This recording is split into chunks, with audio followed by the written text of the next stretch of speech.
Oke semuanya, selamat datang di channelnya Arat. Apa kabar kalian semua? Semoga baik-baik saja. Sebelum kita mulai video ini, aku mau ngasih tempat rekomendasi top up ke kalian nih. Ini namanya goodgamestore.id. Di sini pilihan gamenya banyak, dari game PC sampai game mobile, sampai joki pun dia juga ada. Lalu voucher-voucher game pun juga di sini ada ya. Cara top up-nya pun juga gampang. Kalian tinggal pilih aja game kesayangan kalian. Lalu kalian bisa isi data kalian di sini. Lalu pilih paketnya. Lalu masukkan kode promo Arat ya. Lalu tinggal pilih pembayarannya, lalu pencet beli deh, konfirmasi top up. Top up game auto GG udah pasti dong di goodgamestore.id. What is up everyone? Welcome back to my channel. My name is Arat and today we are going to talk about Biochemist on PvP settings, okay? For stats, I'm getting fit and strength. I'm maxing out fit first hand and then put the rest into strength. Why do I need to pump my fit very high? Because I need that more survivability on PvP.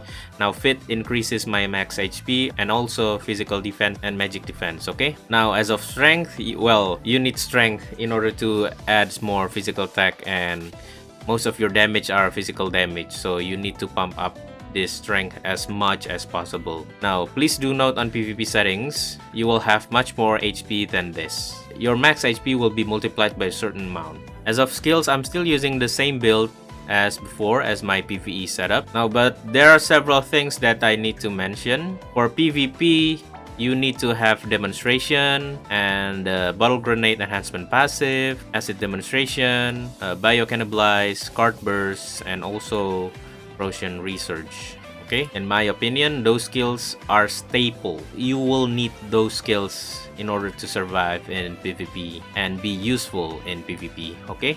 Now for gears, we're gonna take a look at the Divine Armament first. Now for weapon, you have two different choices, which is Ardor or Chemistry Corrosive Hammer. You can pick either of the two. If you want to deal more damage and you want to deal more damage to tank especially, you want to go with Chemistry Corrosive Hammer because it deals a lot more damage to higher fit target. If you want to cast more acid demonstration in a short period of time, you want to go with Ardor because it increases your intelligence and also reduce the fixed cast time for your acid demonstration, okay? Now for this build, you don't really need to have plus 15 because if you're using Ardor, you just need to have your weapon to plus 6. It's already effective. You just need the reduced fixed cast time on acid demonstration for this build, okay? For offhand, I'm using Crack Buckler because it adds more neutral damage reduction, which you need on PvP because most of them are using neutral damage, especially paladins. Paladins are very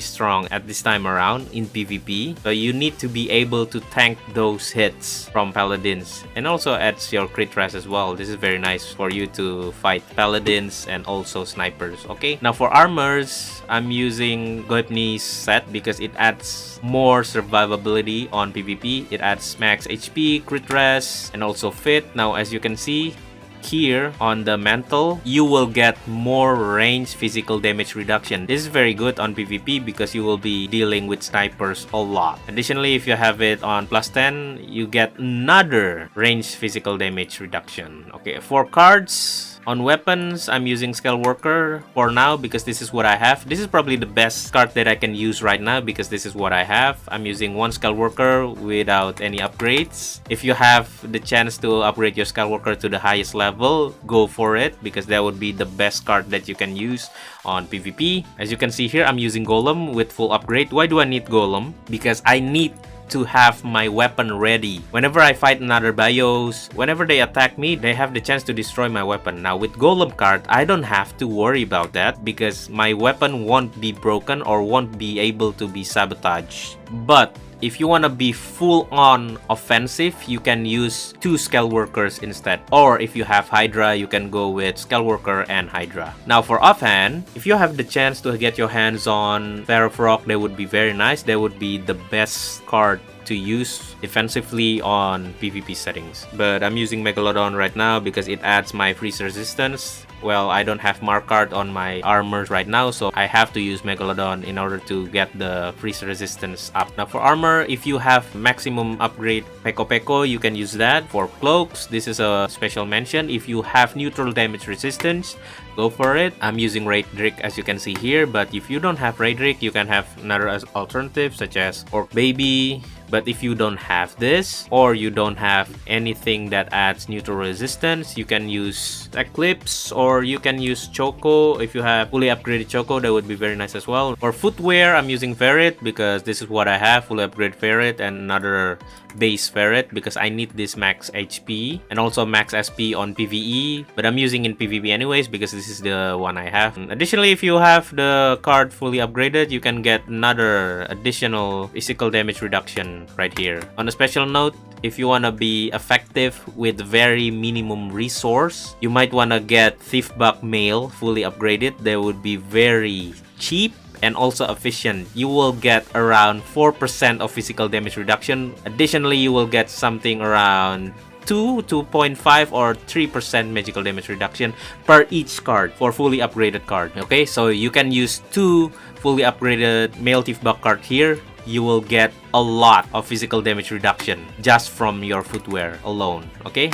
now for accessories, I'm still using the same accessories that I use on PvP as well as PvE. I'm still using Renowned Archer Glove with 2 Greatest General, 2 Start Greatest General here. It increases my physical attack and magical attack, which adds my damage to asset demonstration. And for the other slots, I'm using Nile Rose with fully upgraded Horong. Horong is very nice for PvP because you need that sight for detection for hidden enemies such as Synex. Now for headwear, basically I'm still using the same equipments that I use in PvE, but with different card. For the first slot, I'm using Carrot because it adds intelligence as well as HP and max SP. Now special mention that if you can get your hands on Gear card, that would be very nice because Gear card makes you immune to every fear effect. Now most of the snipers, especially on PvP, they will be using Requiem. They can insta fear you every single time if you don't have this, especially if you get hit by 2 snipers. It would be pretty much game over if you don't have this. Okay, face wear, I'm still using Blackwing Monocle because it adds damage to demi-human and also damage reduction to a demi-human. This is very nice for PvP. Additionally, I'm using Goblin Chief Puppet for my cards. This is probably the most suitable card that you can use, especially if you can get your hands on the higher rarity, which is the purple one.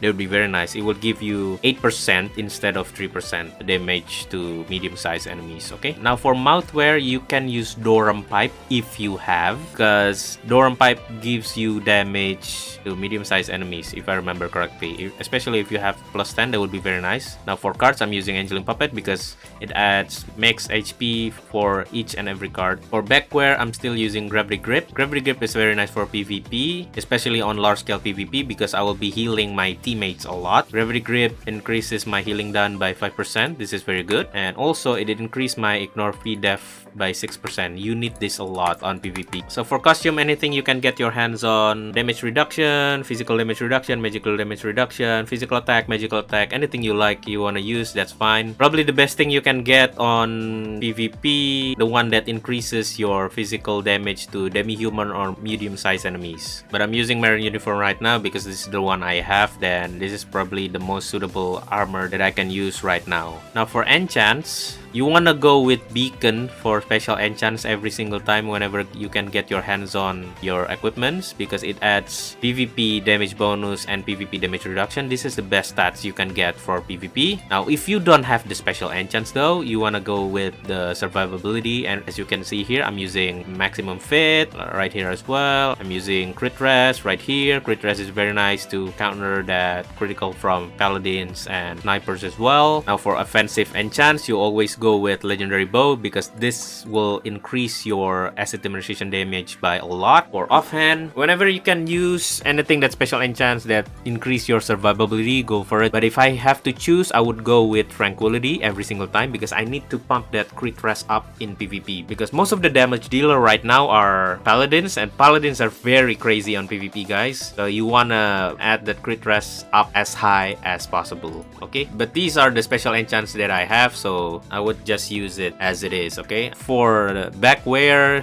you want to go with Beacon every single time because then again, Beacon is the best special enchant that you can use in PvP settings. Okay, you want to use Beacon on this backwear and also costume, but I'm using dual because this is the one I have right now. Okay, now for sigils, I'm using my sigil defensively as usual as per PvE. I'm still using unyielding on my first slot. This adds my survivability chance a little higher. Whenever my max HP falls below 20%, I get instantly healed by 40% of my max HP. Now for the second slot, I'm using Braveheart because it adds damage reduction whenever got hit while above 80% HP. Now the last two, I'm still using shields, surging protection and also flowing shield. This is very nice, especially if you can get the shields to highest tier as possible. These two are worth mentioning because as you can see on the passive stats, it adds PvP damage reduction. So this is very effective on PvP setups. For the main sigil, I'm using Primal because this is the highest level of sigils that I can use right now. But if you want to be more defensive, you can go with Radiant Guardian or anything that's similar to Radiant Guardian with a higher tier. You can go for it as well.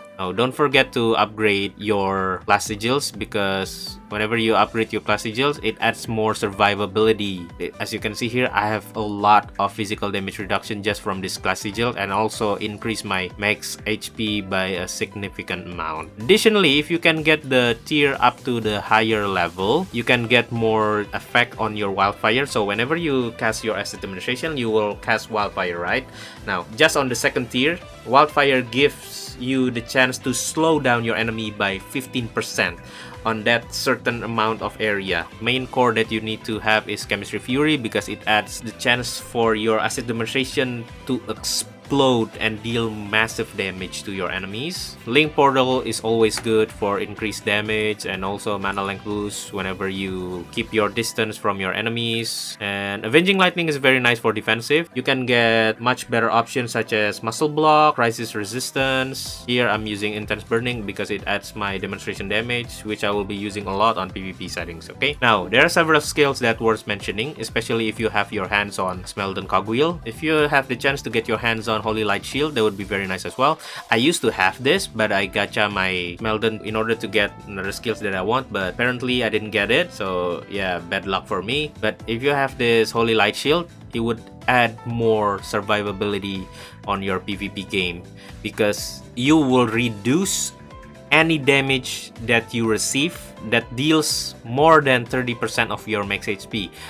For example, if you have 200,000 HP, whenever you get more than 60,000 worth of damage, that damage will be half, and this effect occurs every 15 seconds. This is very strong. Additionally, if your shield is up and ready, you will deal more damage by 10%. If you have this, go for it. For the class advanced skill, you want to go with Spare Potion if you have. That way you don't have to manually cast demonstration every time. You can just spam your asset demonstration on your enemies and you will be efficient in destroying their gears. Now, as of feathers, I'm still using the same, but if I want to be very efficient on PvP, I would remove this time tier and change it to space. Now, this PvP build is actually available for those who are low spend, for free to play or low spenders to be efficient on PvP. So you don't really need to have that much resource on feathers to be efficient to play this build. But the thing that I need to mention, you might want to get your title to the highest possible level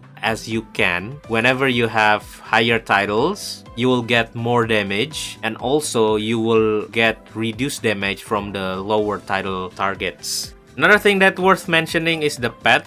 If you can get your hands on any tier of Earthlord, use it. It can make your enemy disorganized and easier for you and your team to engage your enemy. That's it for today's video. If you like it, please considering give it a thumbs up. And if you do have any questions, please let me know on the comments down below. My name is Arat and I'm signing out. I'll see you guys on the next one. Bye bye guys. See ya.